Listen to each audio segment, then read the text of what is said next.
Ay mga kapuso, it's Maka Day Today and i-share ko sa inyo ang most memorable experience ko sa prom. Alam niyo ba guys, ang most memorable experience ko ay hindi ako nakaranas ng prom. Wow, sad to say.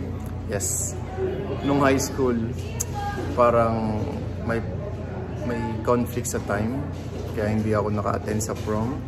And nung college naman, walang prom kasi parang inabutan yata kami ng pandemic. So walang prom, hindi ako nakaranas ng prom as in guys, promise.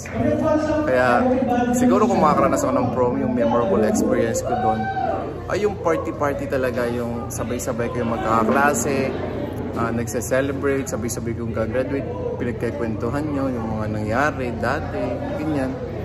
So hopefully maranasan ko yung prom kahit tumatanda na.